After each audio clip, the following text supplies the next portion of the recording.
Assalamualaikum warahmatullahi wabarakatuh. Kami dari kelompok PAS Basis Data akan menjelaskan dan menjabarkan hasil wawancara dari kelompok kami. Slide selanjutnya, Mas. Mbak.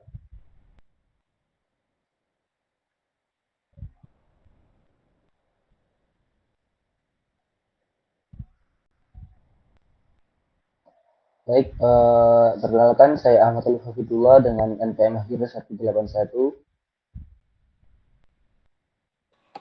Perkenalkan, nama saya Muhammad Tirta Putra Susanto dengan NPM terakhir 048. Perkenalkan, nama saya Mauriska Nita Eka Putri dan NPM akhir 350.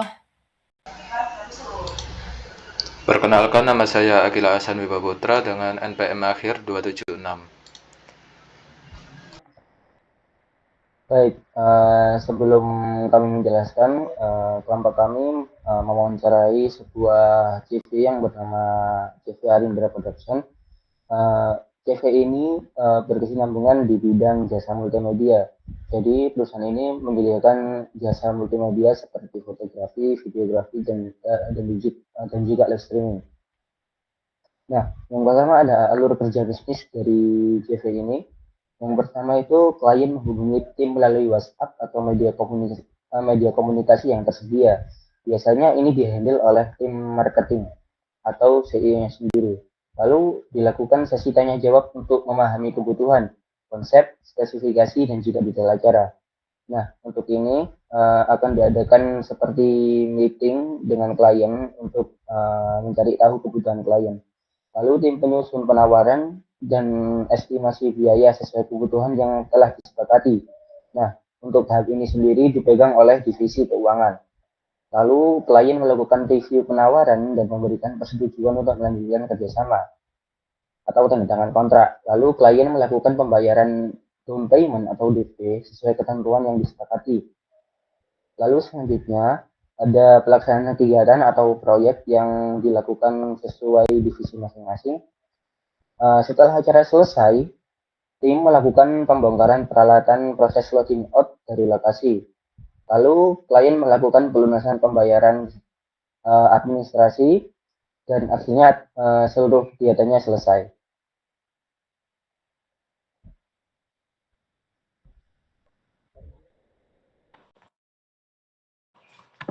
Nah, di sini kita sudah mendeskripsikan atau mendefinisikan beberapa entitas menggunakan Power Designer. Bisa di next. Nah, di sini ada beberapa entitas yaitu klien, divisi, project, karyawan, pembayaran, dan freelance. Nah, setiap entitas dia pasti memiliki atribut. Atribut klien terdiri dari ID klien, nama klien, nomor telepon, instansi, dan NPWP. ID divisi terdiri dari ID divisi dan nama divisi. Nah, untuk project terdiri dari ID project, nama project, jenis project, deadline, status project, dan RAB.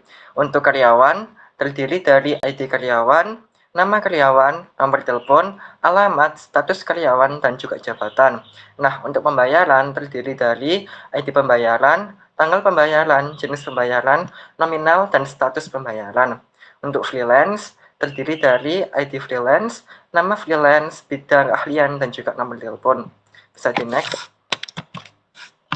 Nah, di sini kita juga sudah menghubungkan menggunakan berbagai relasi, yakni ada relasi one to money, dan juga one to one. Di sini klien ke project itu menggunakan relasi one to many, karena satu klien bisa memesan banyak project. Project pembayaran dia menggunakan relasi one to many, karena satu project bisa dilakukan beberapa pembayaran. Divisi ke karyawan menggunakan relasi one to many dan juga one to one, yang dimana one to many satu divisi dapat diisi banyak karyawan, sedangkan one to one satu divisi hanya mempunyai satu kepala divisi. Untuk freelance ke project yakni menggunakan relasi many to many, yang dimana satu project bisa dikerjakan banyak freelance dan freelance bisa mengerjakan banyak project. Nah, untuk karyawan ke project dia menggunakan relasi many to many, yang dimana satu project bisa dikerjakan banyak karyawan dan karyawan bisa mengerjakan banyak project. Next.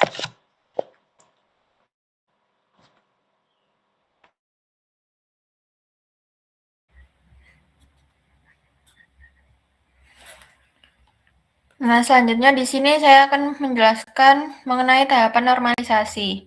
Nah, pada sistem ini itu di sini adalah gambaran keseluruhan dari skema relasi basis data yang sudah kami melalui perancangan rapi.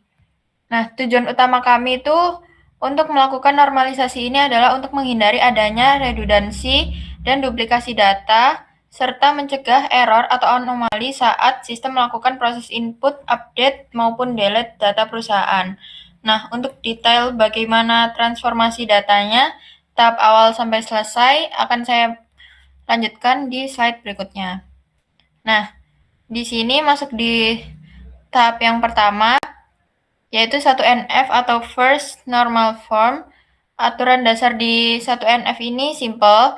Setiap kolom atau atribut di dalam tabel itu harus bersifat atomis. Artinya, satu sel atau satu baris data itu cuma boleh menyimpan satu nilai tunggal dan tidak boleh ada kelompok data yang berulang. Nah, biar lebih gampang di sini bisa dibayangkan. Nah, ini ada contoh kasus tabel karyawan di slide. Data yang benar adalah ketika satu baris hanya berisi satu informasi spesifik. Misalnya, nama Budi, ID-nya itu K001. Nah, ini udah atomis. Nah, untuk contoh yang salah adalah ketika kita menumpuk nilai dalam satu kolom. Misalnya, menulis nama Budi, lalu di kolom skill kita tulis sekaligus tulisan desain dan coding. Itu melanggar aturan 1NF karena kolom skillnya jadi tidak atomis atau bercabang. Jadi di tahap ini semua tumpukan data seperti itu wajib kita pecah menjadi baris-baris yang tunggal. Nah, lanjut setelah 1NF di sini kita lanjut ke 2NF atau Second Normal Form. Nah, di sini itu syarat utamanya selain harus memenuhi standar 1NF, di tahap ini tuh kita wajib menghilangkan ketergantungan parsial. Nah, jadi semua atribut atau kolom yang bukan kunci utama atau non-key itu wajib bergantung penuh kepada primary key-nya. Kalau ada atribut yang cuma bergantung pada sebagian kunci, tabel itu harus dipisah. Nah, di sini contohnya bisa dilihat pada tabel team project. Kami yang menggunakan composite primary key atau gabungan dua kunci utama, yaitu ID project P01 dan ID karyawan K001. Dengan struktur ini, kita bisa memastikan bahwa data aktivitas dalam proyek tersebut benar-benar mengikat penuh ke kombinasi project dan karyawan yang bersangkutan secara spesifik tanpa ada data yang menggantung parsial. Nah, lanjut ke tahapan 3NF atau Third Normal Form. Di tahap ini, tabel kita dipastikan sudah aman dari 2NF, dan aturan tambahannya adalah tidak boleh ada ketergantungan transitif.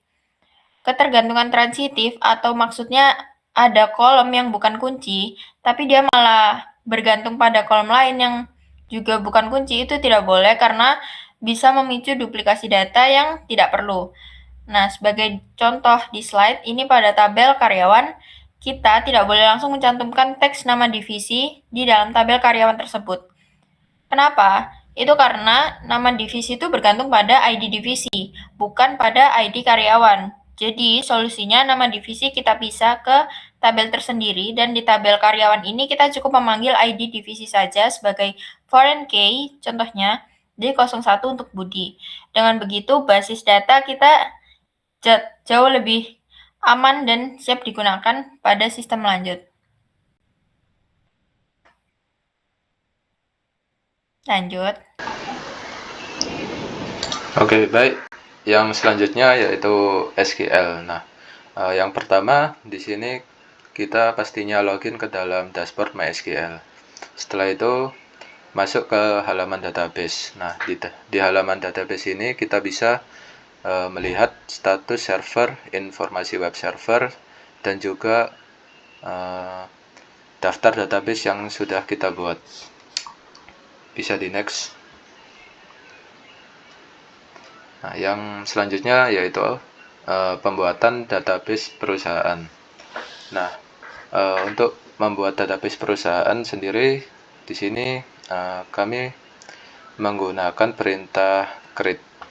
Setelah itu di sini ada juga if not exist. Nah, if not exist sendiri berfungsi agar jika dijalankan sistem tidak akan error, dan untuk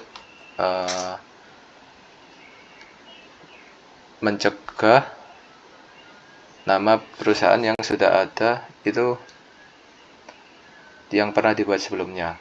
Setelah itu ada cek menggunakan show. Nah, setelah itu kita bisa melihat langsung mengeceknya dengan show untuk memastikan apakah database yang setelah kita buat itu dapat dijalankan. Bisa di next. Nah, selanjutnya ada buat tabel klien di database perusahaan. Nah, untuk membuat tabel klien sendiri kita perlu membuat struktur tabel baru. Nah, di dalam database sendiri kita menggunakan create juga dan memberi nama tabel yang kita akan buat. Di sini untuk contohnya membuat tabel klien. Nah, di tabel klien sendiri terdapat ID klien yang berfungsi untuk menyimpan ID klien dengan bertipe data integer, dan not null ini berfungsi agar ID klien tidak kosong. Setelah itu ada nama klien yang berfungsi untuk menyimpan nama klien dengan tipe data variabel karakter yang memiliki maksimal 100 karakter dan tidak boleh kosong. Yang selanjutnya ada nomor telepon yang berfungsi untuk menyimpan nomor telepon dari klien-klien dengan tipe data variabel karakter dengan maksimal 20 karakter.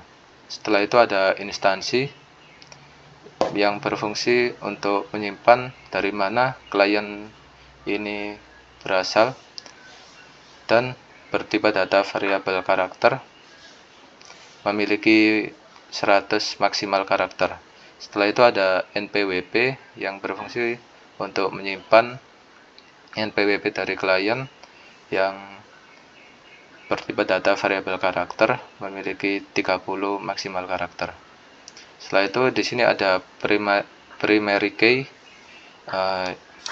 yang berfungsi untuk memastikan tidak ada data yang sama dari tabel lainnya, khususnya untuk ID dari klien.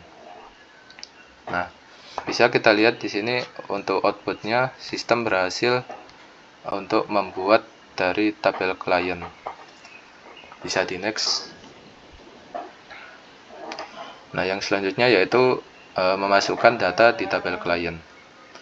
Nah,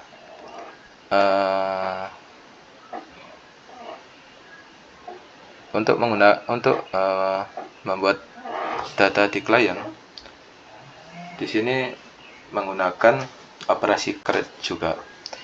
Di sini bisa kita lihat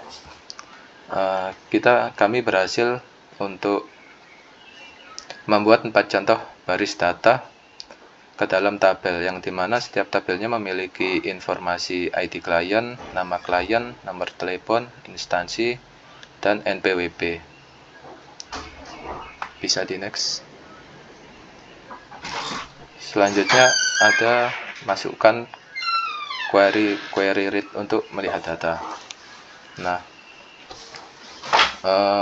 query read sendiri itu berfungsi untuk menampilkan data yang sudah disimpan. Bisa kita lihat di sini terdapat perintah select from client, yang dimana perintah tersebut menginstruksi sistem untuk mengambil data dari tabel klien. Dan untuk simbol bintang sendiri ini berfungsi untuk menampilkan seluruh kolom yang ada dalam tabel klien. Nah, di sini untuk outputnya bisa kita lihat di sini lengkap dari ID klien sampai NPWP beserta juga nama-namanya. Bisa di next. Nah, yang selanjutnya di sini ada query update yang berfungsi untuk mengubah data dari klien. Nah, di sini sebagai contoh, di sini kami akan mengubah data ID klien dari nomor 1. Ya, yang perlu dilakukan yaitu kita set nama klien menjadi nama klien yang akan kita ubah, yaitu di sini Anita, dan juga ada where ID klien sama dengan 1. Nah, di sini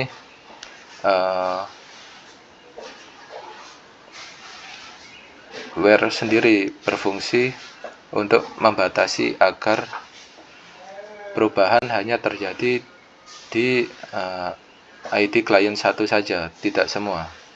Nah, jadi jika kita tidak menambahkan where di sini, maka otomatis semua data yang ada di tabel tersebut akan sama semua seperti yang kita ubah. Nah, di sini untuk outputnya sendiri kami berhasil untuk mengubah data klien nomor 1. Bisa di next. Nah, yang selanjutnya di sini ada query delete untuk menghapus sebuah data. Nah, di sini ada contohnya. Di sini kita mau menghapus data klien, yaitu data klien 1. Nah, seperti yang sudah saya jelaskan tadi, where di sini fungsinya sangat penting dalam mengubah atau menghapus sebuah data. Nah, jika where di sini tidak ada, seperti yang saya jelaskan tadi, maka semua data akan ikut terhapus. Nah, di sini untuk outputnya bisa kita lihat. Di sini hanya jadi 3 data, sebelumnya tadi 4.